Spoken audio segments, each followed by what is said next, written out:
एक समय की बात है। एक छोटे से कस्बे में मोटे सेठ नाम से प्रसिद्ध एक धनी व्यापारी रहता था।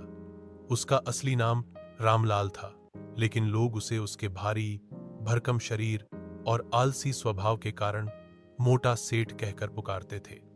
रामलाल बेहद अमीर था। उसके पास कई दुकानें, गोदाम और खेत थे, परंतु जितना बड़ा उसका पेट था, उतना ही छोटा उसका दिल और सोच थी। मोटा सेठ अपने पैसे को लेकर बहुत कंजूस था। वह न तो किसी की मदद करता, न मजदूरों को समय पर पूरी मजदूरी देता और न ही खुद की सेहत का ख्याल रखता। उसका सारा दिन खाने, पीने और सोने में बीतता। गांव के लोग उसकी संपत्ति से तो ईर्ष्या करते, पर उसके व्यवहार से नफरत। एक दिन कस्बे में एक साधु महाराज आए। उन्होंने लोगों की समस्याएं सुनी और उन्हें समझाया कि लालच और आलस्य जीवन को बर्बाद कर देते हैं। जब ये बात मोटे सेठ ने सुनी तो वह हंस पड़ा। उसने कहा, मेरे पास सब कुछ है, धन, दुकानें, नौकर, मुझे क्या जरूरत है बदलने की।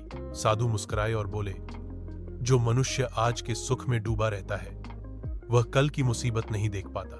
कुछ ही समय बाद मोटे सेठ को एक अजीब बीमारी हो गई। वह कुछ भी खा नहीं पा रहा था और उसका शरीर दिन पर दिन बिगड़ता जा रहा था। शहर के बड़े डॉक्टर बुलाए गए, लेकिन कोई दवा काम नहीं आई। उसकी दुकानों का काम ठप होने लगा, नौकर भी उसे छोड़ने लगे। अब जिसे कभी दूसरों की मदद करना व्यर्थ लगता था, उसे खुद मदद की दरकार थी। तभी उसे वही साधु फिर से मिल गए। उसने विनती की, महाराज, मुझे बचा लीजिए। साधु ने मुस्कुराते हुए कहा, बच तो सकते हो, पर पहले खुद को बदलना होगा। सेठ ने वचन दिया कि वह अब किसी की मदद से पीछे नहीं हटेगा, मेहनत करेगा और लोभ छोड़ देगा। धीरे धीरे मोटा सेठ अपनी आदतें सुधारने लगा। उसने गरीबों में अन्न बांटना शुरू किया, मजदूरों को पूरी मजदूरी देने लगा